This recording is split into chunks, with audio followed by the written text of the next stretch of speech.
Alright, Pistons fans, so in today's video, we are going to be talking about Saddiq Bey. But before we get into all of that, please make sure you guys like this video. Today's like goal is 300 likes. Subscribe to the channel if you're new. I'm trying to hit 7K subscribers right now, and I'm 100 subscribers away, so I'm nearly close. And if you're new around here, I would really appreciate the subscription. But without further ado, let's get to talking about Saddiq Bey. So put the image on the screen right now. It reads, the Pistons recommended that Saddiq Bey take a small break and find a hobby outside of basketball this summer.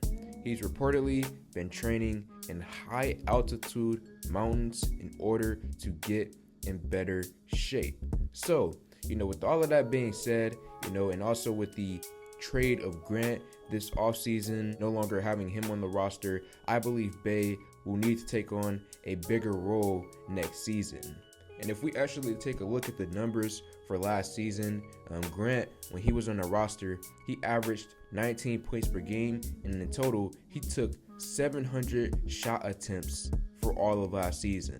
Whereas when you look at Saddiq Bey, he averaged 16 points per game, and he took 1,136 shot attempts per game. Now, Grant had less shot attempts, but you also have to factor in that he didn't play all of last season. He was injured for most of it. So it's kind of crazy to think about how many shot attempts Grant had in such a short amount of time compared to Saddiq Bey. So with Grant no longer on the roster, I can only imagine how much more shot attempts Bey will have next season.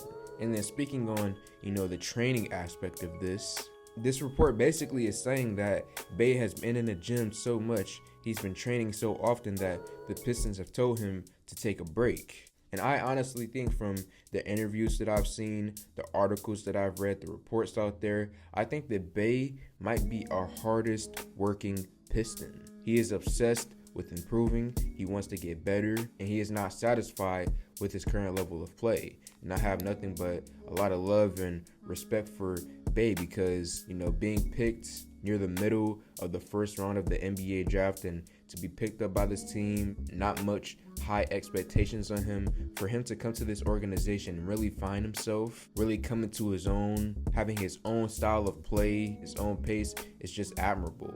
You have guys like Sekou Doumbouya who gets drafted to the Pistons, and you have a head coach like Dwayne Casey who doesn't necessarily put you in great positions. Sekou failed in the end, but when you look at someone like Saddiq Bey, Casey didn't necessarily put him in the best positions, but at the end of the day, he still was able to seize the opportunity that he was given. So all praise to Saddiq Bey. Right now, before I end this video, I'm going to play a short little clip here of Bey speaking on his offseason plans and his mindset towards training. I just came in saying I'm going to try to work hard and help my team as much as possible. So I can't say I expected any of this, to be honest.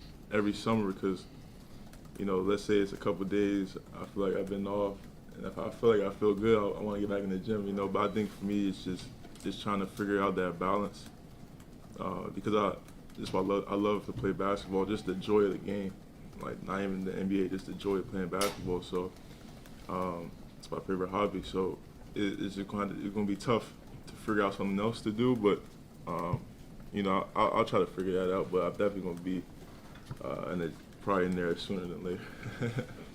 It's been a lot of games earlier in the season where I didn't shoot it as well. So, it's definitely a motivation factor. Now I want to try to beat my own record every time, every year. That's the goal,